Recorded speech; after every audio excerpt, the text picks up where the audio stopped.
Hey guys, so I am in the hospital again. Um, this will be um, hospitalization one, and this will be the fourth time that I've been in the ER about in the last month. It has been a little rough lately. It's been 8 weeks since my last patch. My last patch was on August 9th. Um, and my next one is on Friday, but it's been pretty rough.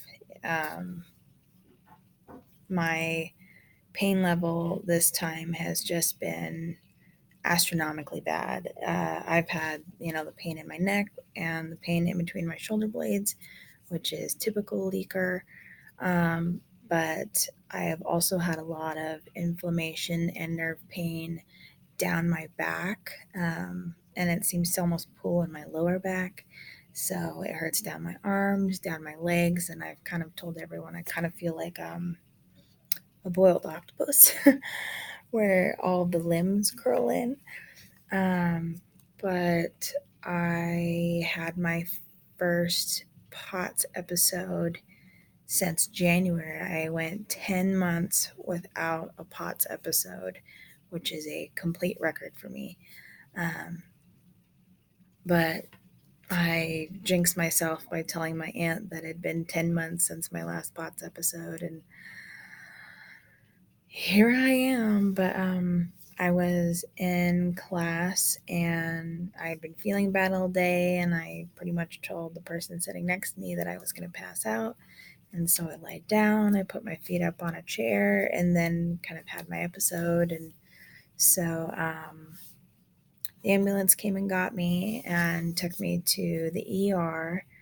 Um, my doctor this time was not as understanding about my situation as I have had in the past, because usually all of my doctors that I get when I go through the ER I work with. But this doctor I haven't really worked with before. He didn't know me very well. Um, and the way he treated me kind of showed that. Um, he gave me ketamine, which is used as a uh, pain management control kind of pain medication, but it has dissociative properties. So you're kind of high and kind of disconnected from your own body. And I felt like I didn't have a very beneficial reaction to it. I felt anxious, and I didn't really feel anchored to anything.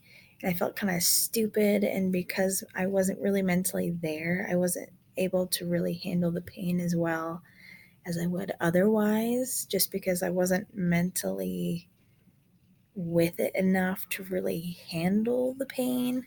And I don't really think that it helped me. But unfortunately, this was one of those doctors where he saw that I'd been in the ER several times this month and I'm young. And so he told me he wasn't going to give me any kind of opioid pain medication, which is really the only thing that's ever really helped with my CSF leak pain.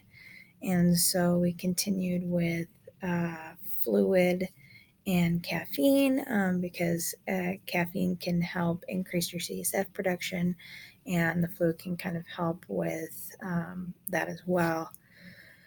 And so I got there at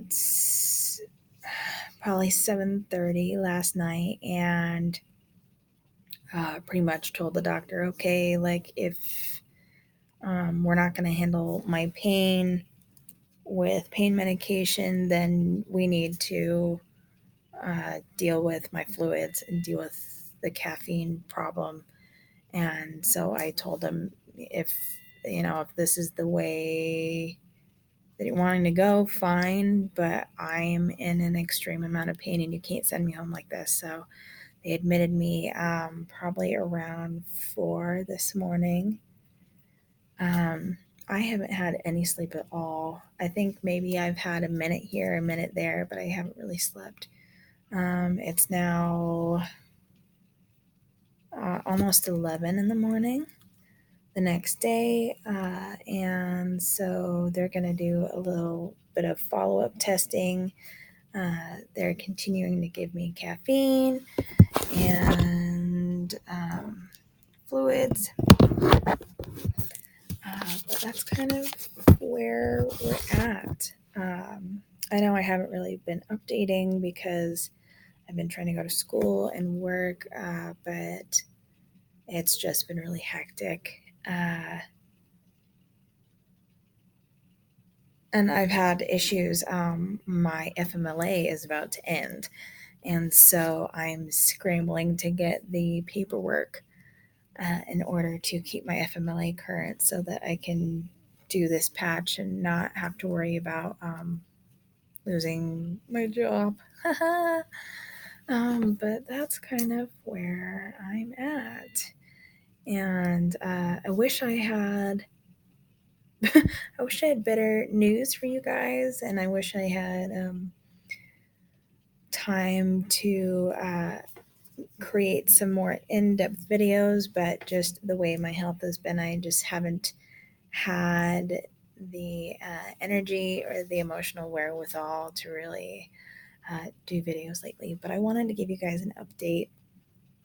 Um, this is apparently what I am like when I go 8 weeks without a patch. Something that I am excited about is that despite the fact it has been 8 weeks since my last patch, cognitively I'm still really with it. My memory is good. I feel like my cognitive ability is good. I feel like I'm mentally sharp. I feel like I can multitask, which is really cool because in the past with my leak, I've had problems just not mentally being there and really being able to absorb the world around me and be able to navigate it. I also haven't had any kind of, oh gosh, like I haven't had trouble with like my motor control on my right side, which is also something I've had issues with in the past, where towards the end where I'm about to do another patch, I start losing control of like my right arm and my right leg, and I haven't had that at all, which I think is really good. I do have altered sensation. I still feel like the sensation isn't quite the same on my right side as on my left side, but I'm still noticing that there are some improvements that have decided to stay. Like my brain is there and I can walk and do all of that stuff. Really, this last gap between patches has really been pain centered. When I first started patching, I had pain in the tops of my eyes, like the superior portion. And I always told people I felt like there was pencil erasers that were being pressed down on the tops of my eyeballs. And that's something that's kind of surged back into the forefront. So I always kind of feel almost hungover because of that eye pain. And it has made me sensitive to light. Um, but yeah, I am excited that my brain's there. I am excited that I still have good motor control on my right side. Um, I am kind of frustrated that I had this POTS episode, but I have to remember it's been 10 months without a POTS episode, and that is a huge, huge record for me. So, as frustrated as I am, I'm still excited that I've gone that long, and I think that really the reason why I had it was just too long in between patches. And so I think that we're still definitely going in the right direction. But I wanted to give you guys an update. I hope you guys are all doing well. And I hope that everything in your lives are going well and smoothly. And if they're not, just know that I'm thinking of you. And I will try to update you hopefully when I can. And I will see you guys in the next video.